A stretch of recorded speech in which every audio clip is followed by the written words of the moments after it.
This computer यहाँ पर है ना। तो आज जो आपका टॉपिक है ना, that is we are going to study the superposition of the wave में बीट पढ़ने जा रहे हैं, है ना, कि that is your beat. Beat it's also example of superposition of wave, है ना, कि ये भी आपका एग्जाम्पल होता है सुपरपोजिशन ऑफ वेव का। जैसे इंटरफेरेंस था, ये भी इंटरफेरेंस ही एक तरह का है, लेकिन थोड़ा सा उससे क्या है बेसिकली आपका डिफरेंट है ना। तो आज जो हम टॉपिक पढ़ेंगे, we are going to start the beat, है ना। तो सबसे पहले तो हम आते हैं कि बीट को हम डिफाइन कैसे करेंगे, कि how to define the beat, कि भाई बीट ये होती क्या है ना, कि भाई बीट सुपरपोजिशन की वजह से प्रोड्यूस होती है, लेकिन बीट को सबसे पहले हम यहाँ पे डिफाइन करते हैं कि भाई बीट जो फिनोमेना है वो क्या होता है। तो सिंपल से हम बोलते हैं कि when two sound wave, beat को जब हम डिफाइन करेंगे तो सिंपल से हम लिखेंगे व्हेन टू साउंड वेव, है ना, of same amplitude, same amplitude but different frequency,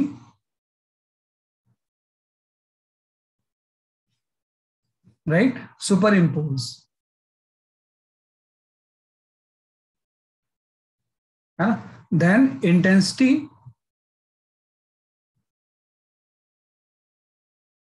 at any point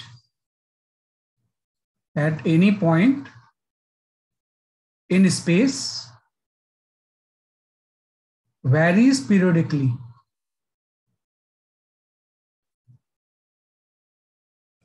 है ना, phenomena called as a beat,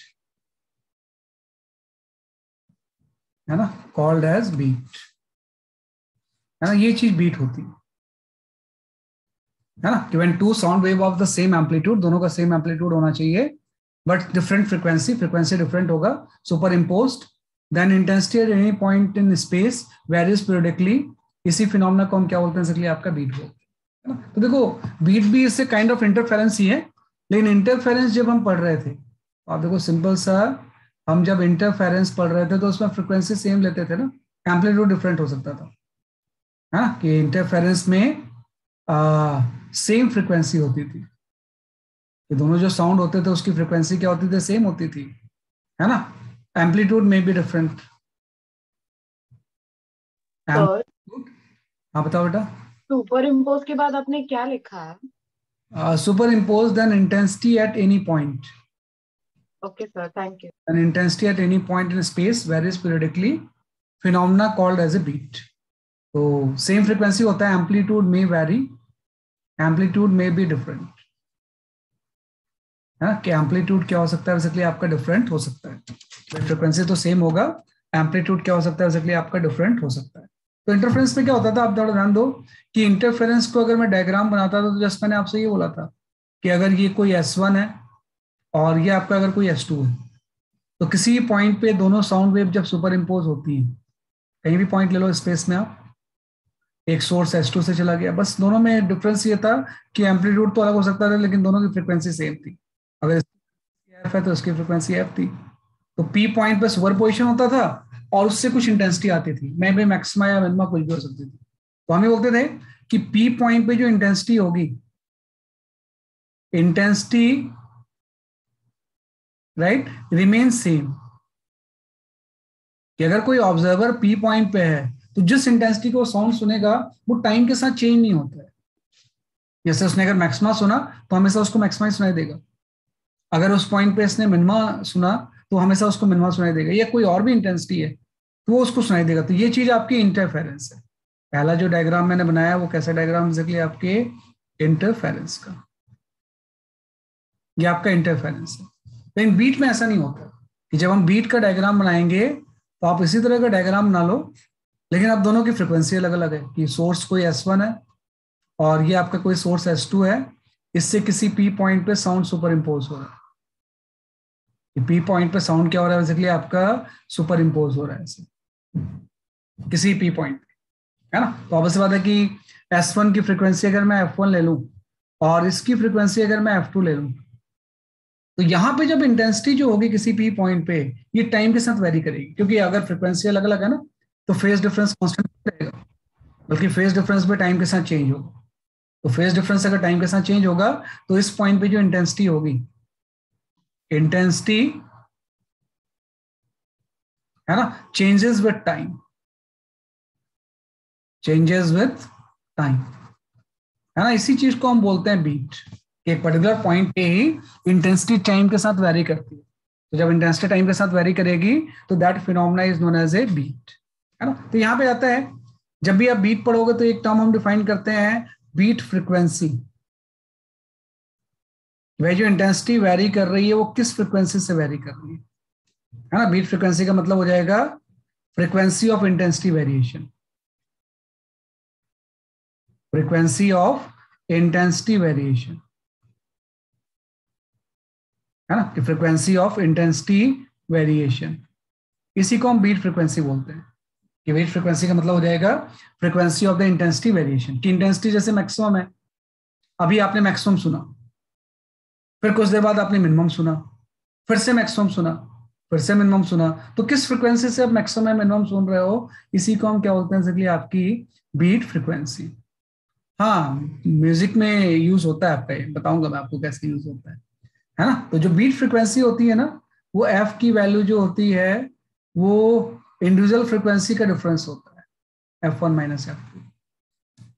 आपने मॉड ले लिया, मॉड इसलिए ले लिया है कि कौन सा बड़ा है आपको नहीं पता है ना। तो भाई जो बीट फ्रीक्वेंसी एफ होती है, जो इंडिविजुअल साउंड की फ्रीक्वेंसी होती है उसके डिफरेंस के इक्वल होती है ना। और जैसा किसी ने बोला कि भाई ये सारा कंसेप्ट जो होता है ना, ये म्यूजिकल इंस्ट्रूमेंट में यूज होता है ना। जैसे कोई भी म्यूजिकल जो कॉन्सर्ट या कुछ भी प्रोग्राम हो रहा है, तो उसके पहले आपने देखा होगा ना, वो जो आर्टिस्ट होते हैं बहुत देर तक अपना टू टू बजाते रहते हैं।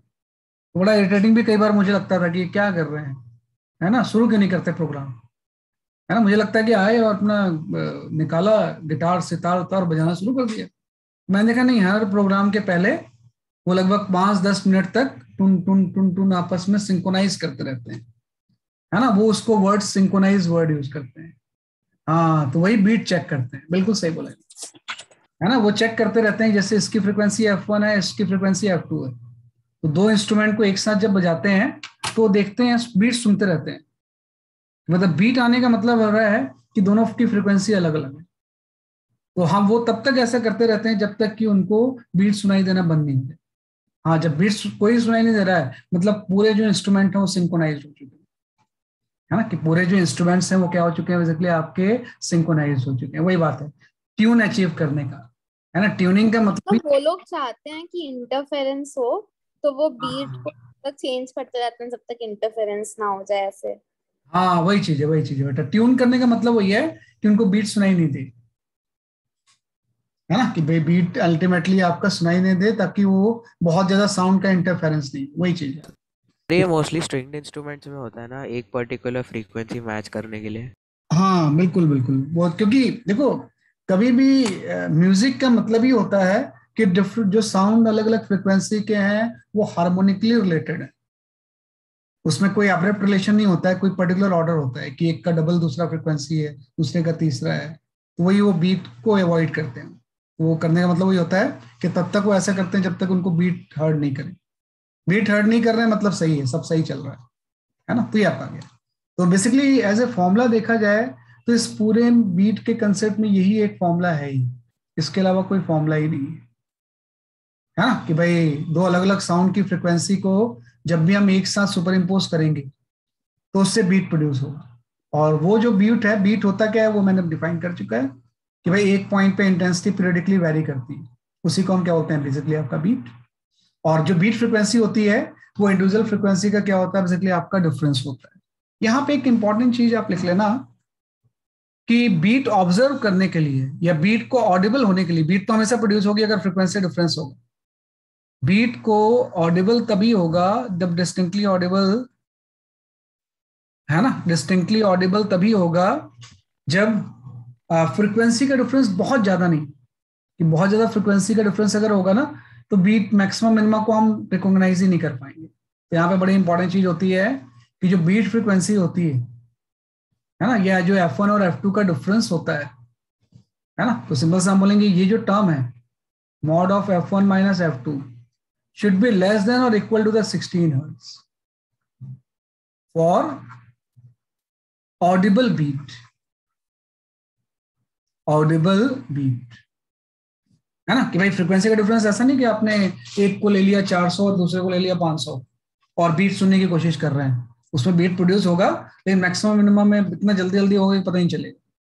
तो डिस्टिंक्ट ऑडिबल होने के लिए इसकी जो डिफरेंस होना चाहिए वो 16 हर्ट्ज, इसमें एक बेंचमार्क हम यूज करते हैं कि ऑडिबल बीट तभी प्रोड्यूस होगी जब बेसिकली दोनों के फ्रीक्वेंसी का डिफरेंस लेस देन और इक्वल टू क्या हो जाएगा 16 हर्ट्ज, है ना। तो हमेशा जो फ्रीक्वेंसी डिफरेंस, इसलिए कई बार हम यहाँ पे लिखते हैं बट डिफरेंट फ्रीक्वेंसी की जगह पे स्लाइटली डिफरेंट फ्रीक्वेंसी, मतलब फ्रीक्वेंसी बहुत ज्यादा चेंज नहीं होना चाहिए, उसमें जो फ्रीक्वेंसी का डिफरेंस है वो 16 हर्ट्ज के इक्वल या उससे कम होना चाहिए, तभी बीट को आप सुन पाओगे। प्रोड्यूस तो होगी लेकिन सुनने के लिए उसका डिफरेंस 16 हर्ट्ज के इक्वल या कम होना चाहिए, राइट। तो एज ए फॉर्मूला देखा जाए तो फॉर्मूला तो बीट में सिर्फ यही है, ये एक ही फॉर्मूला है, लेकिन थोड़ा सा हम इसमें ग्राफिकल एंड मैथमेटिकल चीजों पे भी आते हैं, तो इसके बाद ग्राफिकल एंड मैथमेटिकल चीज पे आते हैं।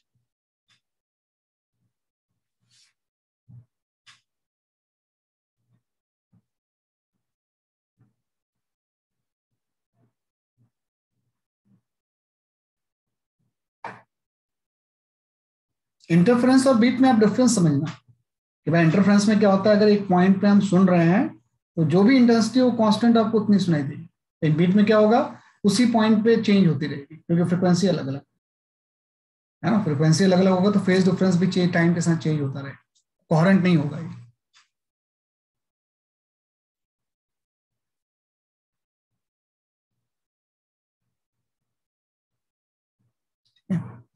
ये आपका गया। इसके बाद हम आते हैं इसी पूरे चीज का थोड़ा सा ग्राफिकल सॉल्यूशन हम लेने की कोशिश करते हैं।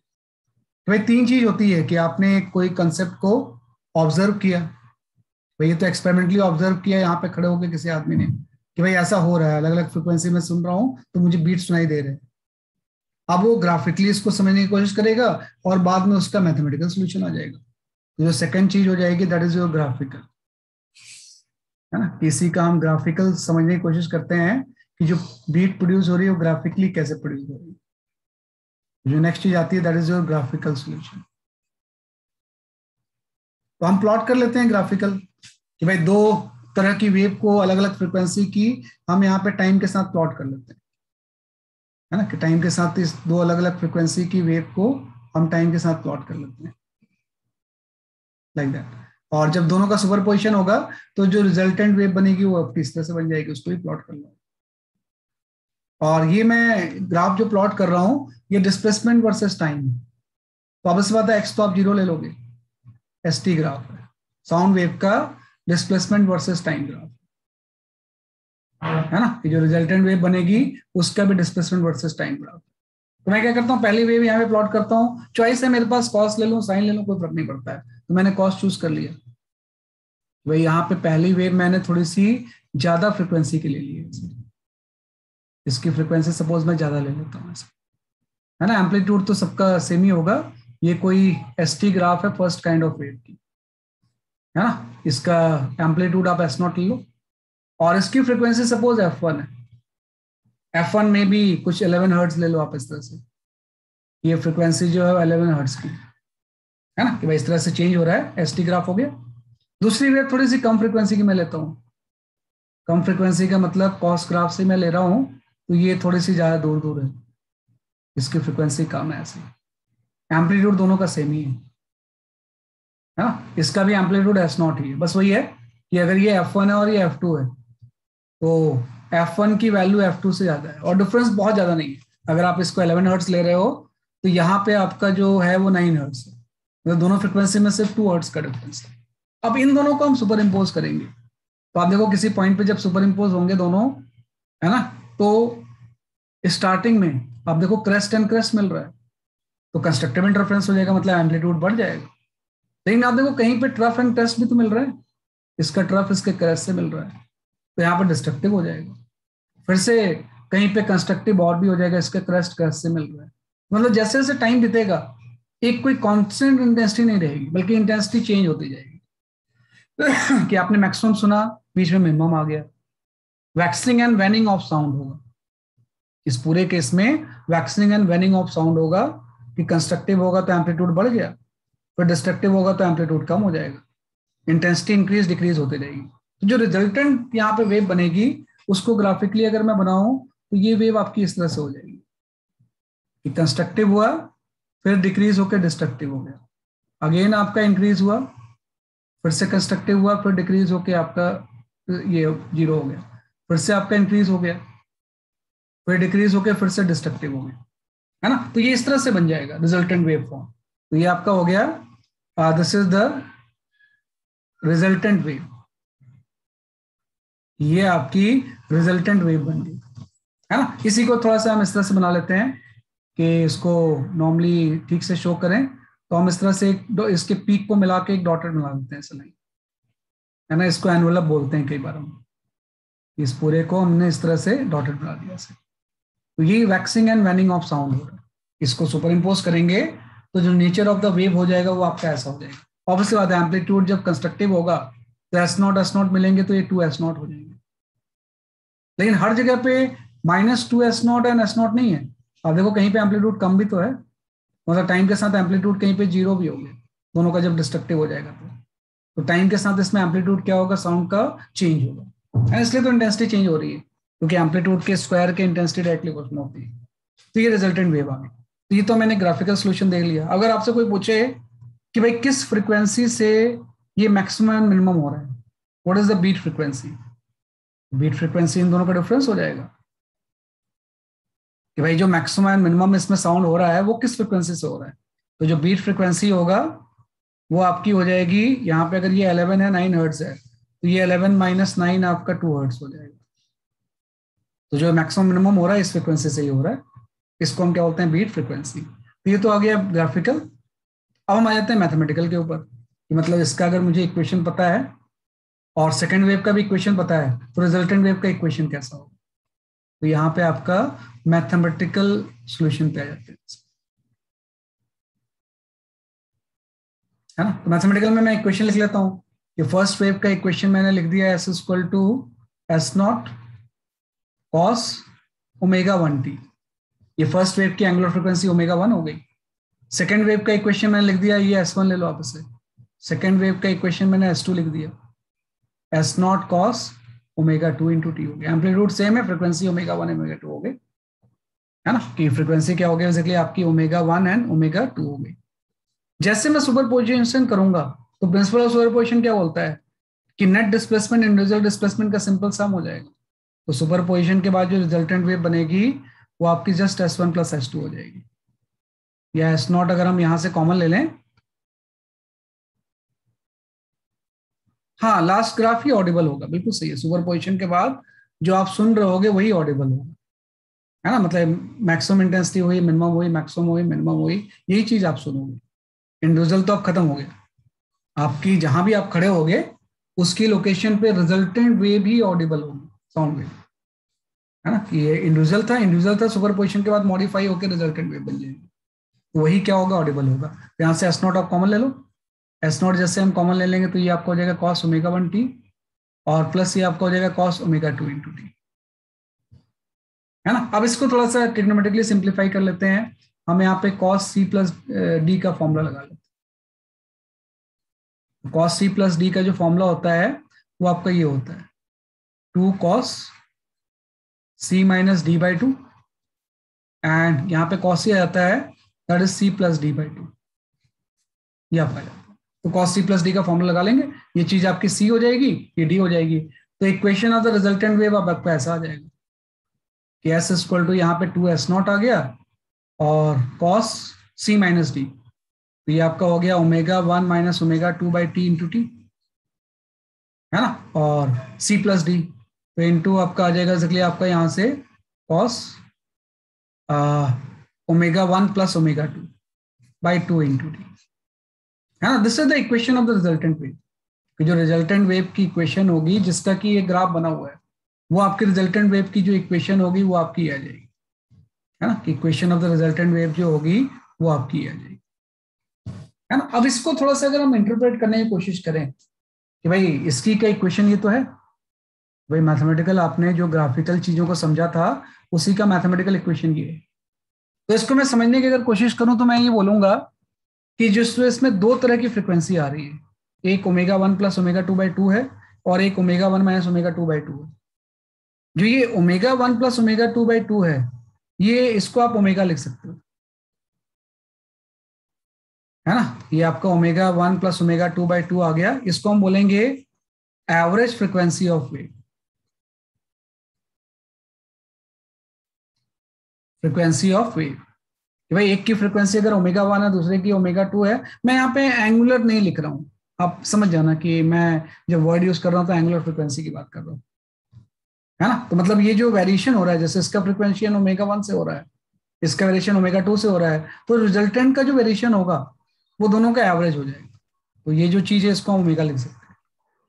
अब इसमें ये चीज आ गई, ये चीज तो समझ गया कि भाई ये एवरेज फ्रिक्वेंसी आ गई रिजल्टेंट वेव की। अब ये जो टर्म है ये क्या होगा, ये actually amplitude of the resultant wave. ये जो पहले वाला टर्म है ना, इसको हम लिखते हैं amplitude of resultant wave, amplitude of resultant wave. जो रिजल्टेंट वेव होगा उसका एम्पलीट्यूड होता है। Amplitude of the resultant wave जो होगा वो आपका इस तरह से आ जाएगा, ये जो चीज होगी ये आपकी हो जाएगी amplitude of the resultant wave, है ना। ए से आप इसको लिख लो, ए की वैल्यू आपकी हो जाएगी 2s0 cos omega 1 minus omega 2/टी, है ना। ये आपका amplitude of the resultant wave आ गया, है ना। इसी चीज को मैंने लिख दिया है भाई, यहाँ पे मैं लिख नहीं पा रहा हूँ इसे, आप समझ जाना कि amplitude of the resultant wave आपका ये आ गया। हाँ, तो देखो एम्पलीट्यूड इसका वेरिएबल है ना, टाइम के साथ कांस्टेंट थोड़ी है। भाई टाइम के साथ कहीं पे एम्पलीट्यूड 2s0 होगा, धीरे धीरे कम होता जाएगा, एम्पलीट्यूड 0 भी हो गया, फिर से 2s0 हो जाएगा, -2s0 भी होगा। तो एम्पलीट्यूड इस फंक्शन के अकॉर्डिंग क्या करता है, वेरी करता है। लिख लो पहले बस। तो फिनोमेना आपने ऑब्जर्व किया, उसको ग्राफिकली शो किया, फिर मैथमेटिकली एक्सप्लेन किया। सर ये डी और सी कहाँ से आया? बेटा ये फॉर्मूला होता है ट्रिग्नोमेट्री का, तो इस चीज से हम इसको लेंगे, तो इस चीज को हम सी ले लेंगे ओमेगा 1t, और ये चीज हो जाएगी डी हो जाएगी। तो जो cos c plus D trigonometry का फॉर्मूला होता है ना, वो होता है 2 cos c minus d/2 and cos c plus d/2। तो इसको आपने c ले लिया, इसको d ले लिया, तो यहाँ पे c और d माइनस होंगे तो ये वाला टर्म आ जाएगा, यहाँ पे c प्लस डी लेंगे तो ये वाला टर्म आ जाएगा। मतलब इस फॉर्मूले को इसमें अप्लाई कर दिया, तो ये got the equation. Okay sir. है ना। नहीं पूरा एक्यूरेट नहीं है बेटा, अप्रोक्सीमेट ग्राफ ही है। हाँ बिल्कुल सही नेत्रा, हम इसको ऐसा लिख सकते हैं, है ना। ये आपका रहेगा, नहीं एम्पलीट्यूड सेम इंडिविजुअल वेव का है ना। जो रिजल्टेंट वेव बन रही है उसके एम्पलीट्यूड तो चेंज हो रहा है ना, इसका एम्पलीट्यूड सेम है, नॉट इंडिविजुअल वेव का, है ना। जो रिजल्टेंट वेव बन रही है उसका एम्पलीट्यूड तो वेरिएबल है, वो कहाँ सेम है।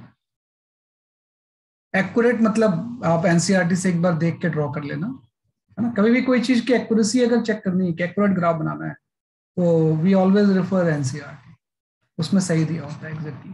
एनसीईआरटी से देख लेना एक बार, ऑलमोस्ट मैंने ठीक बनाया लेकिन फिर भी एक बार चेक कर लेना बस में। प्रोफाइल सेम है, वो थोड़ा सा मतलब ड्रॉ करने, आपने फॉर्मूला में W1 माइनस W2 और अच्छा ओके ये आपका आ जाएगा,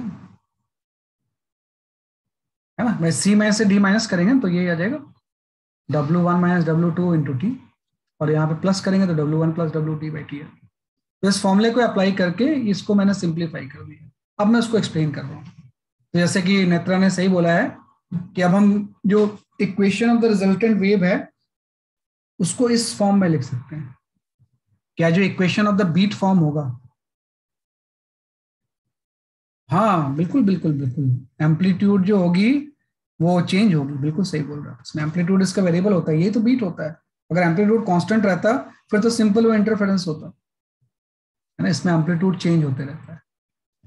तो सिंपल से आपने बोला, ऐसे देख लो आप इसे कि अगर मैं इक्वेशन ऑफ रिजल्टेंट वेव लिखूं, या उसी को हम बोलेंगे equation of beat, if I write equation of beat, equation of beat, है ना, तो मैं इसको अब इस फॉर्म में लिख सकता हूं कि एस इक्वल टू जो होगा वो ए कॉस ओमेगा टी हो जाएगा, सिंपल सा, है ना, कि जो रिजल्टेंट वेव होगी उसकी इक्वेशन मैं इस फॉर्म में लिख सकता हूँ कि ए कॉस ओमेगा टी, ये आपका रहेगा।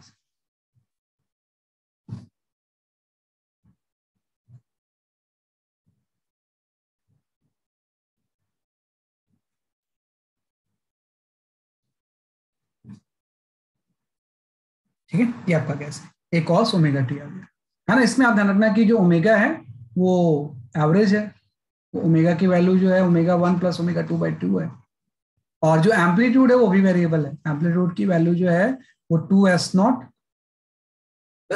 Cos omega 1 minus omega 2/2 into T, मतलब एम्पलीट्यूड जो है वो टाइम के साथ वेरिएबल होगा, this amplitude varies with time, है ना, कि जो टाइम के साथ है इसका एम्पलीट्यूड चेंज होते रहता है। और ये फिर मुझे ये बता सकते हो कि ओमेगा 1 माइनस ओमेगा 2/2 क्या है, ये चीज क्या है, वो एक्सप्लेन कर सकता है क्या कि भाई ओमेगा तो क्या है, जो रिजल्टेंट वेव बन रहा है उसकी फ्रिक्वेंसी है, ये चीज क्या है? नहीं मतलब ओमेगा 1 माइनस ओमेगा 2/2 क्या है? भाई ओमेगा तो मैं समझ गया कि भाई दो वेव को सुपर इम्पोज करेंगे तो रिजल्टेंट वेव जो बनेगी उसकी फ्रिक्वेंसी दोनों का एवरेज हो जाएगा, लेकिन एम्पलीट्यूड में जो ये टर्म आ रहा है ये चीज क्या है? नहीं, एवरेज फ्रिक्वेंसी तो बेटा पहले आ चुका है, मैं इसकी बात कर रहा हूँ, what is this omega 1 minus omega 2/2, ये चीज क्या है? एवरेज तो ये आई जीतती है, ये चीज क्या है? इसको हम क्या बोल सकते हैं, जो एम्पलीट्यूड, जिस एम्पलीट्यूड के में जो ये टर्म आ रहा है, हाँ इसको बीट फ्रिक्वेंसी नहीं बोलते हैं, इसको हम बोलते हैं फ्रीक्वेंसी ऑफ एम्पलीट्यूड वेरिएशन, भाई जिस फ्रिक्वेंसी से एम्पलीट्यूड वेरी कर रहा है, ये जो चीज होती है this is frequency of amplitude variation, amplitude variation, भाई जिस फ्रिक्वेंसी से एम्पलीट्यूड वेरी हो रहा है इसको हम बोलते हैं ओमेगा 1 माइनस ओमेगा 2/2, है ना, कि भाई इस फ्रिक्वेंसी से एम्पलीट्यूड वेरी करेगा। एम्पलीट्यूड वेरिएशन का मतलब ये हो गया कि पहले एम्पलीट्यूड इसका 2s0 था, फिर आपका 0 हो जाएगा, फिर -2s0 हो जाएगा, फिर 0 हो जाएगा, +2s0 हो जाएगा। तो जिस फ्रिक्वेंसी से ये एम्पलीट्यूड वेरी कर रहा है वो जो फ्रिक्वेंसी है वो ओमेगा 1 माइनस ओमेगा 2/2, क्योंकि एम्पलीट्यूड में ही तो आया हुआ है, हाँ, तो ये आपका omega 1 minus omega 2 frequency of the amplitude variation है। लेकिन जो बीट फ्रिक्वेंसी होती है वो फ्रिक्वेंसी ऑफ एम्पलीट्यूड वेरिएशन नहीं होती है, वो होती है फ्रिक्वेंसी ऑफ इंटेंसिटी वेरिएशन। जब भी हम लिखेंगे यहाँ पे कि बीट फ्रिक्वेंसी क्या होगी, तो बीट फ्रिक्वेंसी होती है फ्रिक्वेंसी जिससे कि इंटेंसिटी वेरी करती है, फ्रिक्वेंसी ऑफ इंटेंसिटी वेरिएशन, क्योंकि आपका ईयर जो होता है ना वो एम्पलीट्यूड को सेंस नहीं करता, वो इंटेंसिटी को सेंस करता है, एनर्जी को सेंस करता है, फ्रिक्वेंसी ऑफ इंटेंसिटी वेरिएशन। तो मुझे कोई बता सकता है क्या कि फ्रिक्वेंसी ऑफ एम्पलीट्यूड वेरिएशन और फ्रिक्वेंसी ऑफ इंटेंसिटी वेरिएशन में क्या डिफरेंस होगा? Can anybody explain?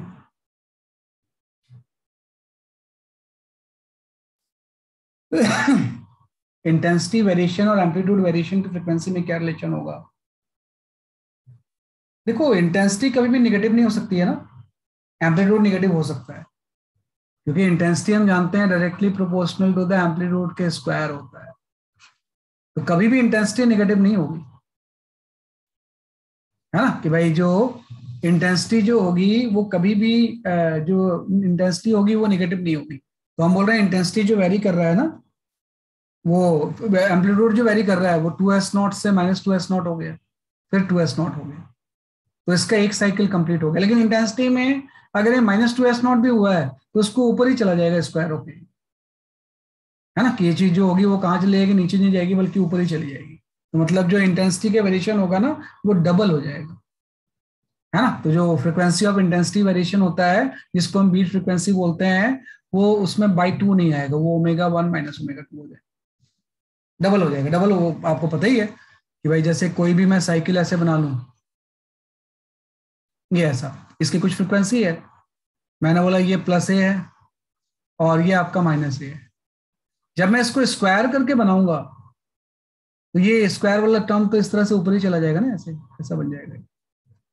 तो अगर मैंने बोला इसकी फ्रीक्वेंसी एफ है तो इसकी फ्रीक्वेंसी 2f हो जाएगी ना, है ना, कि जैसे कॉस थीटा की जो फ्रीक्वेंसी होती है कॉस स्क्वायर थीटा की उसके डबल हो जाती है, वैसे ही एम्पलीट्यूड वेरिएशन की जो भी फ्रीक्वेंसी होगी उससे इंटेंसिटी वेरिएशन की फ्रीक्वेंसी क्या हो जाएगी, डबल हो जाएगी, क्योंकि दोनों में ये रिलेशन है स्क्वायर का, इसमें नेगेटिव वाली चीज नहीं आएगी। इसी को हम बीट फ्रीक्वेंसी बोलते हैं। तो आप प्रॉपर में लिख देता हूं कि हम इसको बोलते हैं angular beat frequency, angular beat frequency. Sir वो W1 minus omega 1 minus omega 2 का पार्ट रिपीट कर दीजिए। बेटा जैसे फ्रीक्वेंसी ऑफ एम्पलीट्यूड वेरिएशन जो होता है वो ओमेगा 1 माइनस ओमेगा 2/2 होता है। जो इंटेंसिटी वेरी करेगी उसमें नेगेटिव टर्म नहीं आएगा ना, तो वो डबल हो जाएगा। वही मैंने एग्जांपल दिया कि जैसे कोई भी चीज नेगेटिव हो रही है तब तो इस तरह से साइकिल बनेगी, लेकिन जब हम स्क्वायर कर देंगे इसको तो जो चीज नेगेटिव और पॉजिटिव हो जाएगी ना, तो इसका ग्राफ ऐसा बन जाएगा। तो अगर इसकी फ्रीक्वेंसी एफ है तो इसकी 2f हो जाएगी। तो जो एम्पलीट्यूड वेरिएशन की फ्रीक्वेंसी है उसका डबल हो जाता है फ्रीक्वेंसी ऑफ इंटेंसिटी वेरिएशन। यहां मैं लिख देता हूं double of frequency of amplitude variation, amplitude variation है ना, डबल हो जाता है। तो इसलिए मैंने 2 हटा दिया, ये लिख दिया। तो एंगुलर बीट फ्रीक्वेंसी जो होगी, अगर मैं यहाँ पे एंगुलर बीट फ्रीक्वेंसी लिखना चाहूँ कितनी होगी, तो ये ओमेगा 1 और ओमेगा 2 का डिफरेंस हो जाएगा, है ना। तो लेकिन एंगुलर बीट फ्रीक्वेंसी है, आपको यहाँ पे बीट फ्रीक्वेंसी चाहिए कि भाई बीट फ्रीक्वेंसी कितनी होगी। तो omega equal to 2f put करना पड़ेगा ना, ओमेगा बीट की जगह पे 2πf पुट कर दो, ओमेगा 1 की जगह पे हम पुट कर देंगे 2πf1 2πf2, तो 2π तो हर जगह से कैंसिल ही हो जाएगा। तो बीट फ्रीक्वेंसी का अल्टीमेटली फॉर्मूला ये कि एफ इक्वल टू जो होगा वो f1 माइनस f2 हो जाएगा। इसका मॉड ले लेंगे, कौन सा बड़ा है आपको नहीं पता है, मैंने बोला था फॉर्मूला एक ही है, लेकिन इसी फॉर्मूले को आपने क्या किया, कंसेप्चुअली डिराइव कर लिया कि भाई कैसे फॉर्मूला है कि beat frequency f1 minus f2 कैसे हो, है ना। तो ये आ गया। और बीट फ्रीक्वेंसी का जो रेसिप्रोकल होगा उसको हम बीट पीरियड बोल सकते हैं। यहां से एक टर्म आ जाएगा बीट पीरियड। बीट पीरियड का मतलब हो गया कि एक मैक्सिमा आपने सुना, कितने टाइम के बाद दूसरा मैक्सिमा सुनाई देगा, वो आपका बीट पीरियड हो जाएगा। तो टाइम इक्वल टू 1/f आ जाएगा, है ना। तो मतलब ये आपका हो जाएगा 1/mod of f1 minus f2। तो ज्यादातर तो यही पूछते हैं, लेकिन बीट पीरियड के बारे में भी आपको नॉलेज होनी चाहिए। तो फॉर्मूला सिर्फ एक ही है, beat frequency equal to individual frequency का वो डिफरेंस होता है ना। तो इस तरह से हम कर सकते हैं। बेटा f1 f2 में से कौन सा बड़ा है आपको नहीं पता है ना, विच इज मोर। लेकिन बीट फ्रीक्वेंसी तो फ्रीक्वेंसी वो नेगेटिव नहीं हो सकती है ना, फ्रीक्वेंसी कभी भी नेगेटिव नहीं होती, वो पॉजिटिव ही रहेगी, इसलिए मॉड ले लिया आपने, है ना। तो इसका मॉड ले लेते हैं, कौन सा बड़ा, इसी के ऊपर तो पूरा न्यूमेरिकल है कि भाई डिफरेंस होता है, अब कौन सा बड़ा है आपको नहीं पता होता है ना, तो वो थोड़ा ध्यान देते हैं इसमें। सर ये फ्रीक्वेंसी ऑफ इंटेंसिटी वेरिएशन के नीचे आपने लिखा है वो डी से क्या है, double of frequency of amplitude variation. ये जो फ्रीक्वेंसी ऑफ इंटेंसिटी वेरिएशन होती है it is double of frequency of amplitude variation, उसकी डबल हो जाती है, क्योंकि स्क्वायर लेंगे ना तो नेगेटिव वाला टर्म भी पॉजिटिव हो जाएगा, double of frequency of amplitude variation.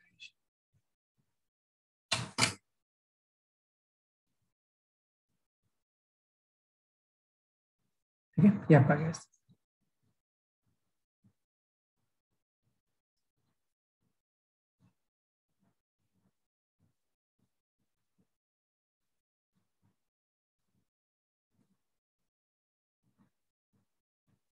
है ना, तो ये आपने इस तरह से इसको सॉल्व कर लिया, है ना। तो ये आपको थोड़ा सा ध्यान रखना, इसी फॉर्मूले के ऊपर बेस्ड होता है।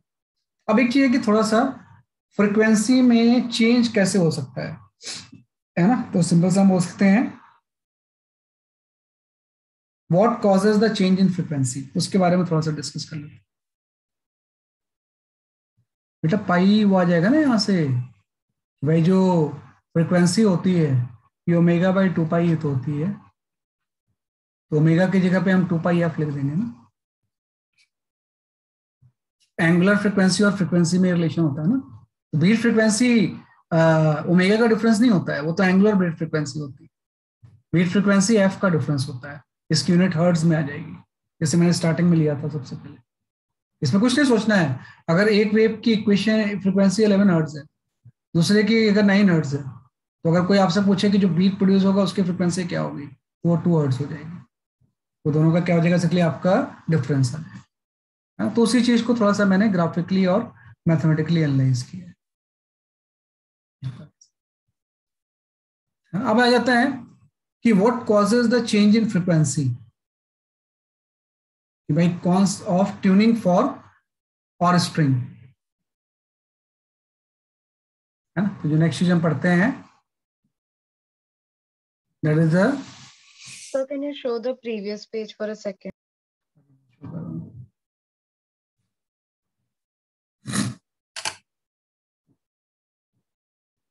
Done, sir. Thank you. ये आपका गया ऐसे, ठीक है। तो इसके बाद जो नेक्स्ट चीज हम इससे पढ़ते हैं कि that is the change in frequency.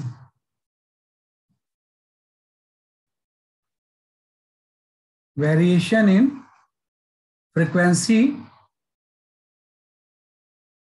Of a string और tuning fork. Tuning fork,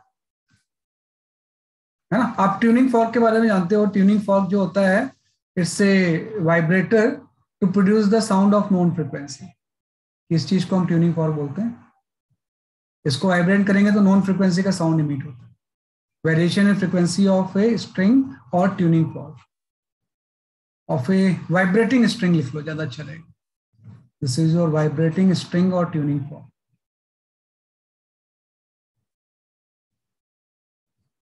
vibrating string और ट्यूनिंग फॉर्क, है ना। किसमें फ्रीक्वेंसी में चेंज कैसे होता है, अभी मैं शो करता हूँ, वेट फॉर मोमेंट, है ना। तो उसके लिए आप थोड़ा ध्यान दो कि जब मैं फ्रीक्वेंसी वर्ड लिखूंगा, वाइब्रेटिंग स्ट्रिंग और वाइब्रेटिंग ट्यूनिंग फॉर्क, तो जो फ्रीक्वेंसी होती है ये आपकी होती है f equal to v by lambda. ये आपने पढ़ा हुआ है, वेव वेलोसिटी बाई लैम्डा। और किसी भी स्ट्रिंग में जो वेव वेलोसिटी होती है वो रूट टी बाई म्यू होती है ना। कि हमने पढ़ा था कि वेव वेलोसिटी किसी भी स्ट्रिंग में क्या होती है, रूट टी बाई म्यू। चाहे वो किसी गिटार की स्ट्रिंग हो, चाहे किसी सितार की स्ट्रिंग हो, जो भी स्ट्रिंग वाले इंस्ट्रूमेंट्स हैं, सबकी फ्रीक्वेंसी में टेंशन और म्यू डिसाइड करेगा कि फ्रीक्वेंसी कितनी है। तो यहाँ पे जस्ट आप लिख लो कि अगर मैं किसी केस में टेंशन बढ़ाऊंगा स्ट्रिंग में, अगर मैं टेंशन बढ़ा रहा हूं तो कई बार देखा होगा ना, टाइट करते हैं उसे तो टेंशन ही तो बढ़ाते हैं। तो टेंशन बढ़ाने से फ्रीक्वेंसी बढ़ेगी। पहला कंसेप्ट तो ये हो गया। जैसे जैसे हम टेंशन बढ़ाएंगे फ्रीक्वेंसी की वैल्यू क्या होगी, इंक्रीज होगी इस रिलेशन के अकॉर्डिंग। सेकेंड होता है फ्रीक्वेंसी चेंज करने के लिए हम वैक्सिंग कर सकते हैं। वैक्सिंग, है ना। वैक्सिंग का मतलब होता है addition of mass. Addition of mass, है ना। कि हम क्या कर सकते हैं, इसलिए आपका v r t is the tension हो जाएगा। इस फॉर्मूले में टी टेंशन ही होता है। तो जब आप टेंशन बढ़ाओगे तो फ्रीक्वेंसी बढ़ेगी। दूसरा हो जाएगा वैक्सिंग। वैक्सिंग का मतलब क्या होता है, इस स्ट्रिंग के चारों तरफ हम एक वैक्स की कोट लगा देते हैं। तो कोट लगाने का मतलब आपने मास स्ट्रिंग का बढ़ा दिया ना। जब वैक्सिंग का कोट लगाने का मतलब ये होता है, जब वैक्सिंग की कोटिंग करेंगे मतलब वैक्सिंग में आपका म्यू इंक्रीज होगा। म्यू मास पर यूनिट लेंथ होता है ना। तो अगर आपने इसके ऊपर वैक्सिंग कर दी तो मतलब आपने म्यू बढ़ा दिया। और अगर म्यू बढ़ाएंगे तो फ्रीक्वेंसी की वैल्यू डिक्रीज हो जाएगी। तो वैक्सिंग प्रोसेस में फ्रीक्वेंसी डिक्रीज होती है ना। वैक्सिंग का अपोजिट होता है फाइलिंग। एक प्रोसेस होता है उसको हम बोलते हैं फाइलिंग। फाइलिंग का मतलब होता है उसको रब करके कुछ आयरन के पार्टिकल्स बाहर निकालना। या आप स्ट्रिंग को घिसते हो किसी एमरी पेपर से या इरेजर से, जिससे कि उससे आयरन पीसेस कुछ उससे बाहर निकल जाए, उसको हम बोलते हैं फाइलिंग। फाइलिंग का मतलब हो जाएगा रिमूवल ऑफ मास। मास हम उससे हटाते हैं। तो मास रिमूव करेंगे तो म्यू डिक्रीज होगा। तो म्यू अगर डिक्रीज होगा तो फ्रिक्वेंसी बढ़ेगी। हाँ, तो किसी भी वाइब्रेटिंग स्ट्रिंग या ट्यूनिंग फॉर्क की फ्रिक्वेंसी चेंज करने के 3 मेथड हैं। या तो आप टेंशन चेंज करो, टेंशन इंक्रीज करेंगे तो फ्रिक्वेंसी बढ़ेगी, वैक्सिंग करेंगे तो फ्रिक्वेंसी कम हो जाएगी, और फाइलिंग करेंगे तो भी फ्रिक्वेंसी क्या होगी, इंक्रीज होगी। तो ये काफी कंसेप्ट यूज होता है न्यूमेरिकल्स में, है ना? तो इसलिए मैंने इसको बता दिया है।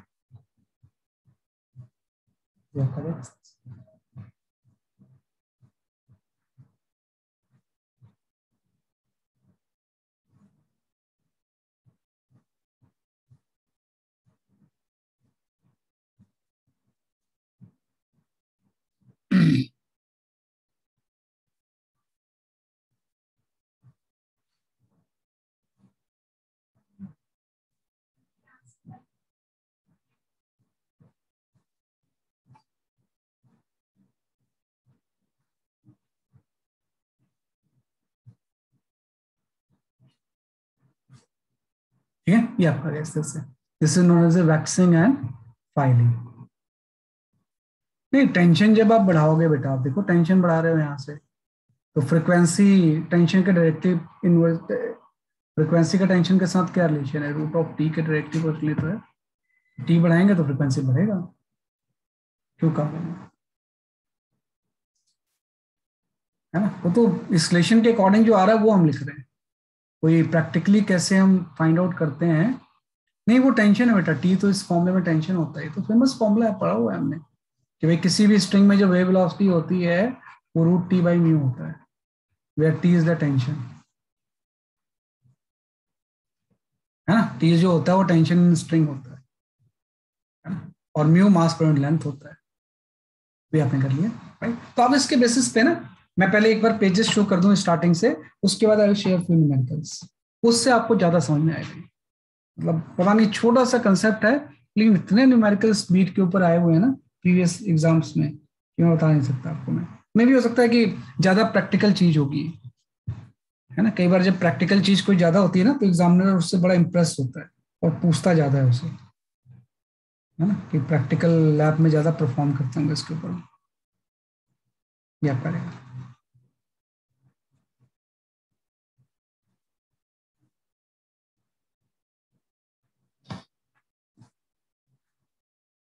है ना? स्टार्टिंग से मैं पेज शो कर देता हूँ, आप इसको देख लो। This is the first page जिसमें बीट को आपने डिफाइन किया था। वैसे इसी पेज में सारी थ्योरी खत्म हो गई थी, मतलब वो आगे की चीजें आपको नहीं भी आती तो कोई बात नहीं, बस इसी फॉर्मूले को यूज करना है। लेकिन कंसेप्चुअल क्लैरिटी के लिए हर चीज को हम मैथमेटिकली सॉल्व करते हैं ना, तो इसको भी क्यों छोड़ेंगे हम, इसमें इसको भी करेंगे। ग्राफिकल आ गया, मैथमेटिकल आ गया।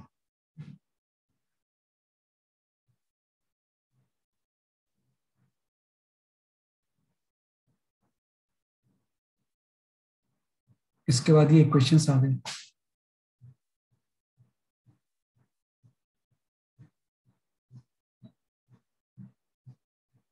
इसके बाद ये वेरिएशन आ गया, of variation in frequency of vibrating string और ट्यूनिंग फॉर्म, है ना? भाई म्यू मास बाई लेंथ है बेटा, मास बाई लेंथ है। और waxing and filing, addition of mass, removal of मास,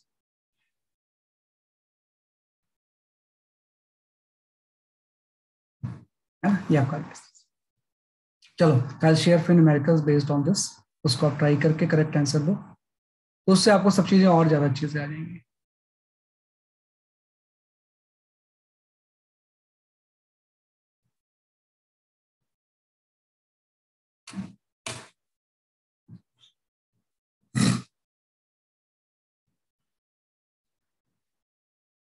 ये वाला सॉल्व करना है सर? या हाँ, सॉल्व करना है बेटा, you have to solve it.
अरे ये तो बहुत ज्यादा आ गया, मैं थोड़ा दूसरी तरफ देखने लगा था आंसर।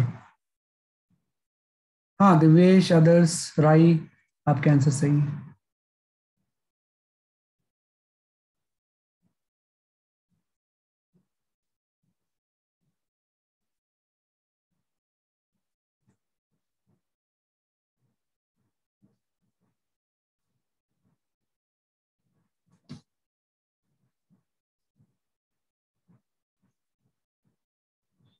हाँ गौतम सही है, रुतिका सही है, हर्ष सही है आपका आंसर। मेरा आंसर इज करेक्ट।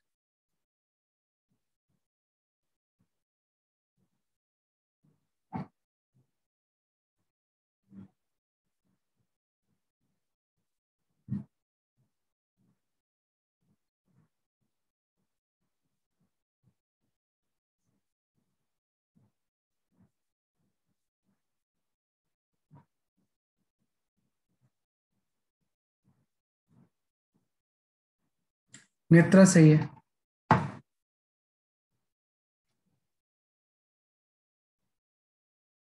हाँ अर्पिता सही है आपका आंसर। हाँ सही है, इसको निकाल लेंगे हम इसमें। भाई अभी आपको पता है, ध्यान रखना, number of beats heard per second. तो नंबर वही फ्रीक्वेंसी तो होता है, नंबर ही तो होता है फ्रीक्वेंसी।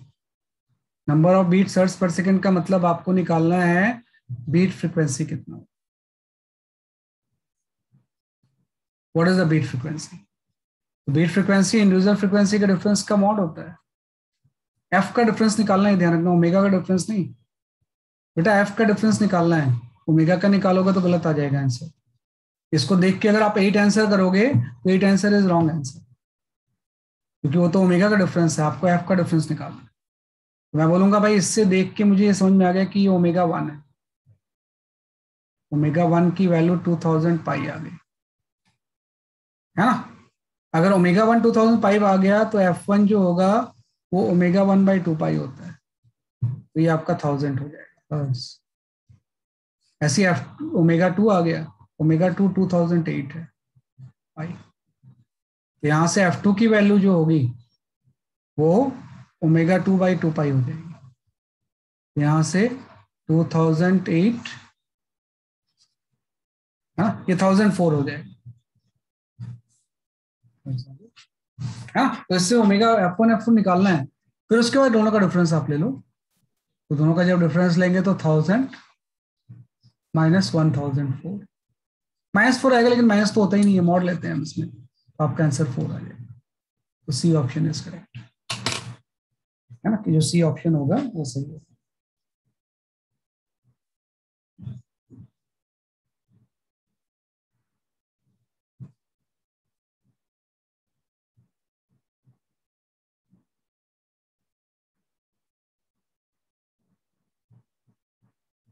है ना, 4 हर्ट्ज आ जाएगा। तो ऐसे देख के नहीं करना है, आपको F1 F2 निकालना है।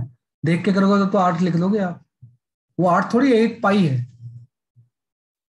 वो जो चीज आ गया है वो 8 पाई है, वो ओमेगा ऑफ बीट आपने निकाल लिया है, एंगुलर निकाल लिया। तो फिर बात है ना, जब एफ करोगे तो 2 पाई से डिवाइड भी तो करोगे। तो एफ ऑफ बीट जो होगा ये ओमेगा ऑफ बीट बाई 2 पाई हो जाएगा। जब डिवाइड करेंगे तो ये भी 4 ही आ जाएगा, है ना। तो 4 आ जाएगा इसका आंसर। बस आपको डिफरेंस ही लेना होता है ना, कि डिफरेंस ही लेना होता है। तो 4 सही आंसर दिया। हाँ you can go for this question.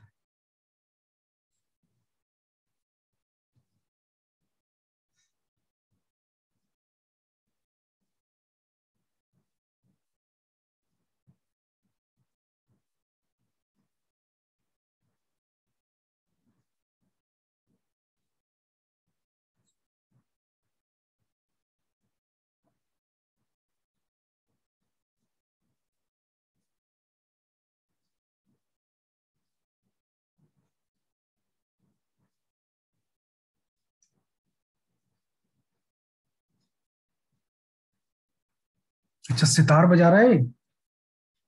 Sitar पता नहीं, मुझे तो कोई इंस्ट्रूमेंट बजाना नहीं आता। हाँ आप लोग में आर्टिस्ट बहुत होंगे बिलीव।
भैया 300 है बेटा, दिस इज योर 300 दिया हुआ है हर्ट्ज, ये 300 हर्ट्ज है,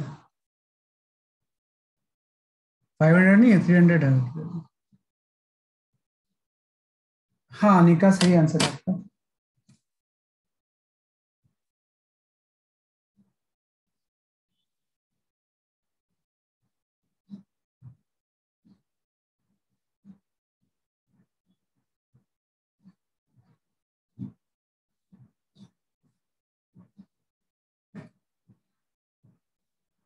बेटा राई इतना ज्यादा आंसर कैसे आ रहा है यार, मैं वो थोड़ी आ सकता है।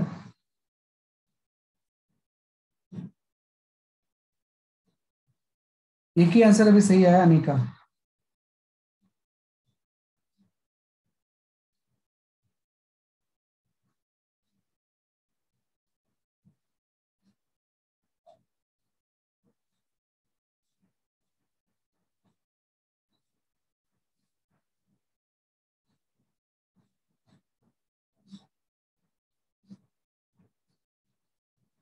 हाँ अंकुश सही है आपका आंसर।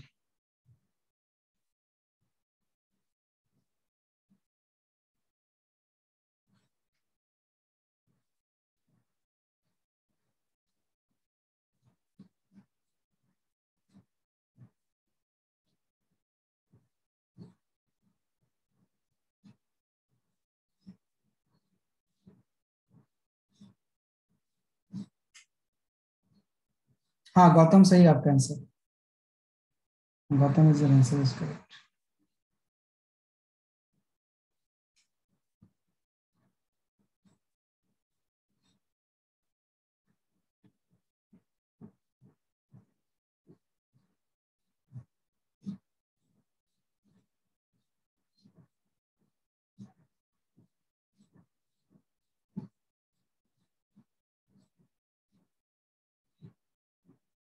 अरे राई कैसे आंसर ला रहे हो यार, ये आंसर तो नहीं है ना सारे,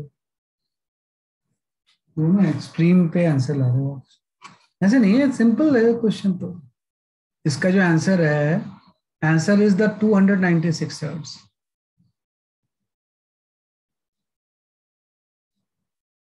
ये आंसर है इसका, सीधे आंसर में देखूंगा 296 हर्ट्ज आ जाएगा, हर्ट्ज सही है आपका आंसर, है ना। देखो क्या होता है, फॉर्मूला तो आपके पास एक ही है कि,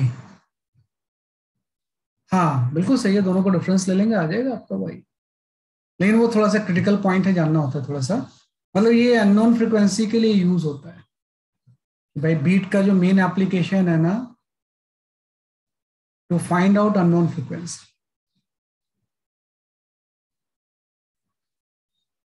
अननोन फ्रिक्वेंसी, कोई भी चीज अगर जिसके फ्रिक्वेंसी आपको नहीं पता है कि वाइब्रेट करने पे किस फ्रिक्वेंसी से वाइब्रेट करेगा, उसको हम बीट के कंसेप्ट से निकाल सकते हैं, है ना। Unknown frequency of vibrating string और ट्यूनिंग फॉर्क, स्ट्रिंग और ट्यूनिंग फॉर्क। अगर किसी वाइब्रेटिंग स्ट्रिंग या ट्यूनिंग फॉर्क की फ्रिक्वेंसी मुझे नहीं पता है तो बीट से मैं उसको निकाल सकता हूँ। तो इसने बोला दो स्ट्रिंग है एक्स एंड वाई, ये 4 हर्ट्ज प्रोड्यूस कर रहे हैं, उसमें एक्स की वैल्यू उसने दे रखा है 300 है ना, कि भाई एक्स की फ्रिक्वेंसी इसने 300 हर्ट्ज दे रखा है। वाई की फ्रिक्वेंसी आपको नहीं पता है, आप एफ एज्यूम कर लो। लेकिन दोनों को एक साथ जब हम साउंड करते हैं तो 4 हर्ट्ज की बीट प्रोड्यूस होता है, तो इसका मतलब यही तो हो गया कि 300 माइनस एफ का जो मॉड होगा ये 4 होगा। ये तो इसका मतलब हो गया कि 300 और एफ का जो डिफरेंस बीट प्रोड्यूस होगा वो 4 होगा। अब यहां से आपको एफ निकालना है कितना होगा, तो अब यहाँ पे थोड़ा सा आपके पास कंफ्यूजन आ गया ना, भाई मॉड वर्ड आ गया, तो अगर मैं 300 ज्यादा होगा तो 300 माइनस एफ इक्वल टू, अगर मैं 4 लिखूं तो एफ की वैल्यू आपकी 296 हर्ट्ज आ गई। लेकिन आपको क्या पता कि कौन सा ज्यादा है जब अननोन है तो ये इसका मतलब ये भी तो हो सकता है। जैसे फ्रीक्वेंसी की वैल्यू अननोन 304 आ गई। अब इन दोनों में से क्या है ये नहीं पता मुझे, पक्का है इन दोनों में से कोई एक होगा फ्रीक्वेंसी। अब इन दोनों में चूज करने के लिए उसने बाकी इंफॉर्मेशन दे रखी है। बाकी जो इंफॉर्मेशन है ना वो इस दोनों में से कौन सा होगा वो चूज करने के लिए, क्योंकि आंसर तो मैंने बोला ये है, तो मुझे क्या लगा कि यही होगा। 304 क्यों नहीं होगा, बहुत लोगों ने 304 भी आंसर दिया है। तो इसने बोला है कि वाई स्ट्रिंग जो है जिसकी फ्रीक्वेंसी अननोन है उसके टेंशन को हम बढ़ाते हैं। हम यहाँ पे लिख लेंगे जब हम टेंशन बढ़ाते हैं तो फ्रीक्वेंसी बढ़ती है। तो जब वाई स्ट्रिंग का मैं टेंशन बढ़ाऊंगा तो ये फ्रीक्वेंसी बढ़ेगी। यहाँ पे एक एरो अपवर्ड लिख दो ऐसे, यहाँ फ्रीक्वेंसी बढ़ेगी। तो आप देखो जब ये फ्रीक्वेंसी में इंक्रीज करूंगा तो बीट फ्रीक्वेंसी तो कम होनी चाहिए ना, है ना। लेकिन यहाँ पे अगर मैं फ्रीक्वेंसी बढ़ाऊंगा तो बीट फ्रीक्वेंसी क्या होगी, बढ़ेगी, है ना। देख लो कि अगर मैं इस एफ को यहाँ पे इंक्रीज करूं तो जो भी पहले डिफरेंस था उस डिफरेंस से अब ये कम हो जाएगा। लेकिन यहाँ पे अगर मैं बढ़ाऊं तो ये डिफरेंस से बढ़ेगा। तो एक्चुअली में क्या हो रहा है कि पहले इंक्रीज करने पे बीट फ्रीक्वेंसी 2 हर्ट्स हो रही है, मतलब बीट फ्रीक्वेंसी पहले 4 हर्ट्स थी अब 2 हर्ट्स हो गई, मतलब डिक्रीज हो रही है ना। डिक्रीज हो रही है मतलब डिक्रीज तभी होगी जब पहला वाला केस हो। ये आंसर सही हो गया। ऐसा यही करना है आपको। दो आंसर आ जाएंगे, उसमें चूज करने के लिए कुछ एडिशनल चीज दी होगी उसने, है ना। तो 4 से 2 हो गया मतलब डिक्रीज हो रहा है। अगर इसने बोला कि भाई बीट फ्रीक्वेंसी 6 हर्ट्ज हो गई तो आपका फिर 304 आंसर आ जाता है ना। लेकिन इसने कम हो रहा है तो इसलिए पहला ऑप्शन सही हो जाएगा। और कंफ्यूजन हुआ क्योंकि उन्होंने पूछा तो ओरिजिनल फ्रीक्वेंसी ऑफ वाई, तो मुझे लगा कि चेंज करना था मतलब। ना ना, ओरिजिनल का मतलब है कि स्टार्टिंग में जब आपने कोई कुछ नहीं किया, चेंज वगैरह नहीं किया, तो उस टाइम कितनी एफ होगी। तो इस रिलेशन से जो एफ आ रहा है एफ तो ओरिजिनल फ्रीक्वेंसी है ना। चेंज करने के बाद तो एफ चेंज हो जाएगा, कुछ हो जाएगा, अलग हो जाएगा। तो जब मैंने कैलकुलेट किया तो बिना चेंज किए ही कर दिया। तो आपको ओरिजिनल फ्रीक्वेंसी का मतलब है कि भाई बिना चेंज किए जो एफ आ रहा है वो पहले लिख दो। अब चेंज होने के बाद बीट कितना ऑब्जर्व कर रहे हैं उससे इन दोनों में चूज कर लेंगे, ये सही हो जाएगा। आंसर तो शुरू में ही आ गया, चेंज से उसका कोरिलेशन है ना। इसलिए तो ओरिजिनल वर्ड यूज कर रहा है, क्योंकि बाद में तो जब टेंशन बढ़ाएंगे तो जो बी की फ्रीक्वेंसी वो चेंज हो जाएगी। तो चेंज फ्रीक्वेंसी तो ये पूछ नहीं रहा, ओरिजिनल पूछ रहा है, तो पहले वाली आ जाएगी। तो 296 आ गया। तो थोड़ा सा कंफ्यूजिंग होता है लेकिन इससे क्वेश्चन आते बहुत हैं इसी इसी कंसेप्ट के ऊपर जो मैंने 2-3 लाइन का बनाया हुआ है, पूछते बहुत हैं न्यूमेरिकल से हम कर लेंगे। तो 296 आ गया। 304 सही नहीं होगा, इस हिसाब से हमने कर लिया। Okay, you can go for this question.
हाँ, Talha your answer is correct.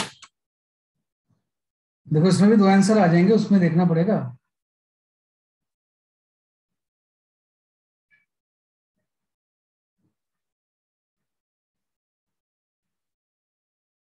Sir वो मास के बाद क्या लिखा है? कहाँ पे? Second line.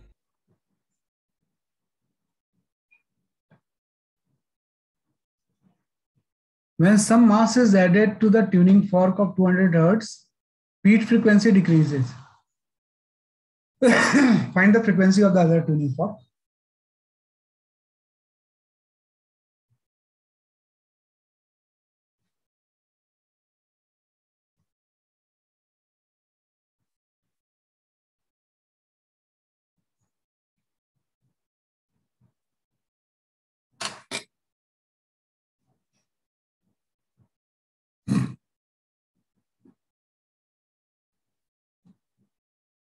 हाँ, पिनल, अब आपका आंसर सही है। दिवेश सही है। अरे तुम्हारा टाइटल तो बहुत अच्छा है यार, AK-47। वाह। Akola, AK stand for Akola 47, ऐसा है। AK-56 भी होगा फिर तो। नहीं, सही है। नहीं, AK-47 सही है टाइटल। नहीं, AK-56 भी होगा। सही बोल रहे हो।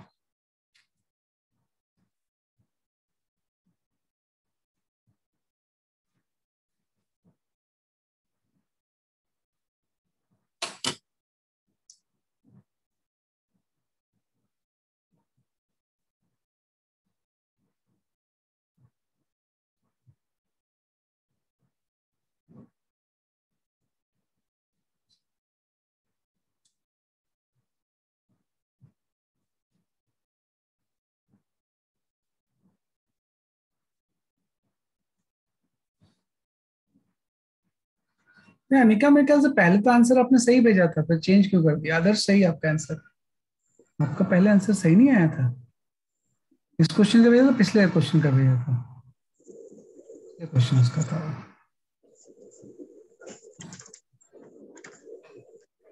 हाँ, सही है। हाँ, ध्वज जैन सही है आपका आंसर। मैं बताता हूँ वेट फॉर सम टाइम्स। देखो कि इसका जो आंसर है ना, ये आपका 194 हर्ट्ज है। This is the correct answer, है ना? इसने बोला ट्यूनिंग फॉर्क वाइब्रेट कर रहा है 200 हर्ट्ज से। ट्यूनिंग फॉर्क के साउंड साइमल्टेनियसली 6 बीट्स मिलता है। तो अदर ट्यूनिंग फॉर्क जो है, इसकी फ्रीक्वेंसी आप एफ एज्यूम कर लो। ये तो आपको निकालना है ना? ओरिजिनल फ्रीक्वेंसी पूछते हैं नॉर्मली। तो आपको पता है ये 200 है, ये एफ है, तो बीट फ्रीक्वेंसी जो हो जाएगी वो हो जाएगी 200 माइनस एफ। ये इसने दिया हुआ है 6 है, तो अब इसका मतलब तो 2 हो गया ना, कि जो एफ फ्रीक्वेंसी होगी, अगर 200 माइनस एफ इक्वल टू 6 ले लूं, तो यहाँ से एफ की जो वैल्यू हो जाएगी, अभी चेंज नहीं कर रहा हूँ, ओरिजिनल निकाल रहा हूँ मैं इसमें, तो एफ 194 हर्ट्ज हो जाएगी। लेकिन आपको पता है बड़ा तो 200 भी हो सकता है ना, तो एफ माइनस 200 तक इक्वल टू अगर 6 हो गया, तो एफ की 206 हर्ट्ज आ गई। आंसर दे रहे हैं कुछ लोग, ये आंसर दे रहे हैं, लेकिन मैंने बोला नहीं, आंसर ये सही होगा। उसका रीजन ये है कि वह किस में मास ऐड कर रहे हैं, वो इंपॉर्टेंट चीज है। एफ में ऐड कर रहे हैं या 200 वाले में ऐड कर रहे हैं, उसका आंसर चेंज होगा। तो जो मास ऐड कर रहे हैं वो 200 वाले पे ही कर रहे हैं, अननोन पे नहीं कर रहे हैं। ऐड करने से आपको फॉर्मूला लिख लो यहाँ पे, तो होता है 1/λ √T/μ। ऐड करेंगे तो म्यू बढ़ेगा, तो फ्रीक्वेंसी, और कौन सी फ्रीक्वेंसी कम होगी? 200 वाली। जब 200 वाली यहाँ पे कम होगी, तो जब 200 वाली यहाँ पे कम होगी, तो बीट फ्रीक्वेंसी 6 से कुछ कम हो जाएगा। 200 वाली अगर यहाँ पे कम होगी, तो बीट फ्रीक्वेंसी 6 से बढ़ जाएगा ना। किसमें चेंज करना है उसमें मैंने एरो लगाया है, जिसमें मैं लगा रहा हूँ उसकी फ्रीक्वेंसी कम होगी, तो 200 से कम फ्रीक्वेंसी होगी, तो ये डिफरेंस तो कम होगा। कम होगा तो ये फ्रीक्वेंसी डिफरेंस बढ़ेगा। तो इसमें अल्टीमेटली क्या दिया हुआ इसने, कि ऐसे पे बीट फ्रीक्वेंसी डिक्रीज होती है, मतलब फर्स्ट ऑप्शन सही है। तो वो ध्यान रखना है, नोन में हम कर रहे हैं चेंज या नोन में कर रहे हैं, दोनों में से में से भी कर है ना। तो 194 इज द करेक्ट आंसर।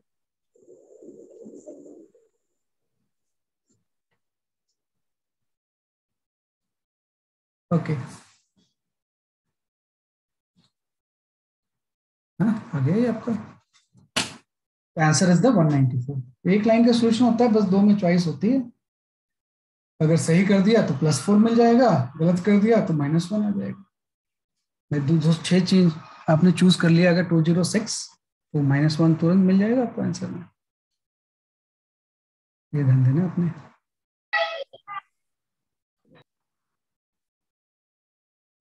है ना, ये आपका आंसर आ जाएगा।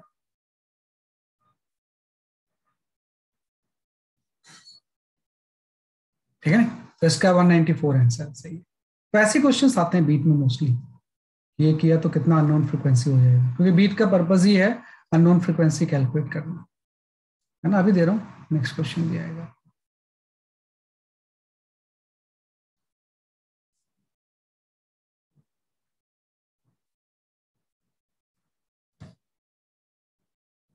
You can go for this question.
काफी लोगों के आंसर सही आ रहे हैं।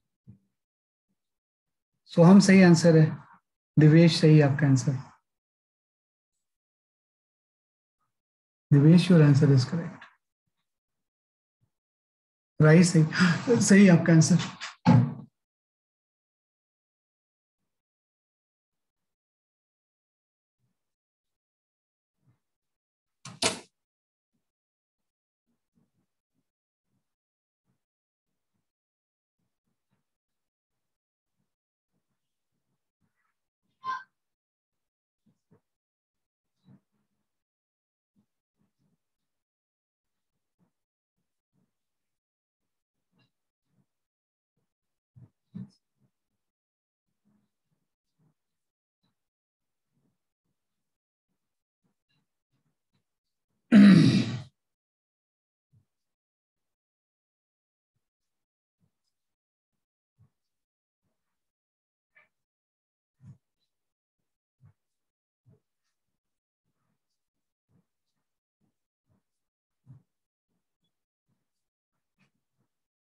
हाँ, अनिका सही आपका answer. Talha your answer is correct.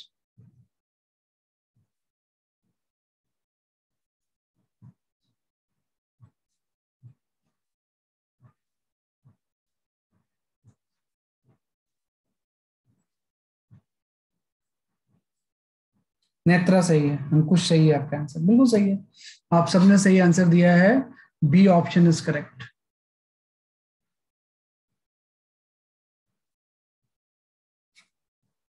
B for Bombay option is correct.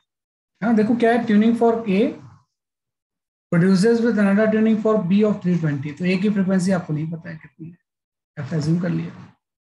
वही कॉन्सेप्ट होता है इसमें, 320 माइनस एफ इक्वल टू क्या हो गया, इसने बोला है कि 4 बीट्स पर सेकंड आ रहा है ना, 4 बीट्स पर सेकंड मतलब 4 हर्ट्ज इसकी फ्रीक्वेंसी है, मॉड साइन होता है, तो मॉड का मतलब आपके पास अगेन 2 आंसर आ गए। 320 माइनस एफ इक्वल टू अगर 4 होगा तो जो एफ की वैल्यू आ जाएगी वो 316 आ जाएगी, लेकिन एफ माइनस अगर 320 होगा इक्वल टू 4 तो एफ की वैल्यू आपकी 324 आ जाएगी बिफोर फाइलिंग, कि फाइलिंग से पहले, है ना, कि फाइलिंग से पहले ये दोनों फ्रीक्वेंसी है। अब इन दोनों में चॉइस है क्योंकि दोनों ऑप्शन में दिया हुआ है ना, मैंने बोला सी सही नहीं है ना। अब मैं यहाँ पे आ जाऊंगा फिर से कि मेरा फॉर्मूला होता है फ्रीक्वेंसी का 1/λ√T/μ। तो फाइलिंग जब भी करते हैं तो म्यू की वैल्यू डिक्रीज होती है, फ्रीक्वेंसी बढ़ेगी, है ना। और किसकी आपने फाइलिंग किया हुआ है, जिसकी फ्रीक्वेंसी जो है ए है, ये जिसकी फ्रीक्वेंसी अननोन है, तो फाइलिंग करने पे ये जो फ्रीक्वेंसी होती है वो बढ़ती है, ये बढ़ेगी, ये बढ़ेगा, है ना। तो जब ये बढ़ेगा तो ये बोल रहा है बढ़ने के बाद फिर से हम 4 ही सुनते हैं, फिर भी हम फिर से क्या सुनते हैं, बेसिकली आपकी 4 ही सुनते हैं, इसलिए 4 सुनते हैं इसलिए है, इसलिए सही होगा ये वाला, क्योंकि क्या होगा जैसे आप इसको बढ़ाओगे तो ये 4 से कम होगा ना, पहले तो ये चीज क्या हो जाएगी, 4 से कम हो जाएगी, 4 से कम हो गया। एक स्टेज पे ऐसा हो सकता है कि फ्रीक्वेंसी बट चेंज करने के बाद 320 हो जाए तो 0 भी हो सकती है, लेकिन और बढ़ाएंगे अगर हम तो ये 324 भी हो सकती है। तो जब 324 होगी तो यहाँ पे फिर से 4 आ जाएगा ना, समझ लो मेरी बात, कि भाई एफ पहले आपका था, तो जब 316 था तो आपकी बीट फ्रीक्वेंसी 4 आ रही थी, आपने क्या कर दिया, इसी 316 की फ्रीक्वेंसी बढ़ा दी, बढ़ा के आपने इसको सपोज 320 कर दी, तो इस केस में तो बीट फ्रीक्वेंसी 4 आ रहा था, इसको बढ़ा के बीट फ्रीक्वेंसी 0 आ जाएगी। फिर अगर हम 324 इसको कर दें फिर से 4 आ जाएगा ना, वही तो बोल रहा है कि पहले भी 4 था बाद में भी 4 हो जाता है, पहले भी 4 और बाद में 4 तभी पॉसिबल है जब ये वाला केस हो, इसमें तो हो ही नहीं पाएगा ना, क्योंकि इसमें जैसे हम बढ़ाएंगे तो ये चीज बढ़ती जाएगी ना, 4 6 10 होती जाएगी, तो ये गलत है, ये वाला सही है, 316 इज द करेक्ट आंसर, है ना। फाइलिंग का मतलब होता है उसको रब करके मेटल को बाहर निकालना, घिस घिस के, है ना। फाइलिंग कर का मतलब होता है किसी रबिंग पेपर से रब कर करके उससे मेटल पार्टिकल्स को बाहर निकालना, that process known as a filing, है ना, कि वो जो प्रोसेस होता है वो आपका फाइलिंग हो जाता है ना। देखो ये चीज है, इन दोनों में चॉइस है ना आपको, तो पहले बात है इतना सोचने की जरूरत भी नहीं है आपको। अगर मैं फाइलिंग करूंगा तो फाइलिंग करने का मतलब म्यू कम होता है तो फ्रीक्वेंसी बढ़ेगा, तो अगर आप यहाँ पे फ्रीक्वेंसी बढ़ाओगे तो 4 से कम हो सकता है, लेकिन यहाँ फ्रीक्वेंसी बढ़ाएंगे तो क्या होगा, यहाँ पे 4 से बढ़ेगा, हमेशा बढ़ता ही जाएगा। तो इसने बोला है पहले भी 4 था बाद में भी 4 है, तो वही मैंने एग्जांपल दिया कि जब ये 316 था बी वाला तो बीट फ्रीक्वेंसी 4 थी, आपने जब फाइल किया तो हो सकता है कि 316 से 320 हो जाए तो बीट फ्रीक्वेंसी 0 भी हो सकती है, फिर आपने और फाइल किया तो 324 हो गया वो सेकंड वाला, तो 324 हो जाएगा तो फिर से 4 सुनाई देगा आपको, क्योंकि मॉड ही तो लेना होता है, पॉजिटिव नेगेटिव से फर्क नहीं पड़ता है। तो पहले भी 4 था बाद में भी 4 था, लेकिन आपको बिफोर फाइलिंग फ्रीक्वेंसी निकालनी है, फाइलिंग के बाद तो ये कंटिन्यूसली चेंज हो रहा है, तो बिफोर फाइलिंग मतलब ये वाली फ्रीक्वेंसी आंसर हो जाएगा, है ना। तो 316 इज द करेक्ट आंसर। ये थोड़ा सा ट्रिकी क्वेश्चंस होते हैं, नहीं ऐसा लोअर वैल्यू इसमें आ रहा है बाई चांस तीनों क्वेश्चन जो हमने लिए हैं ना उसमें लोअर वैल्यू आ रही है आपकी, अदरवाइज हायर वैल्यूज हो सकती है based on the circumstances. By chance 3 question जो हमने लिए हैं उसमें लोअर वैल्यूज आ रही हैं, लेकिन ऐसा कोई जरूरी नहीं है।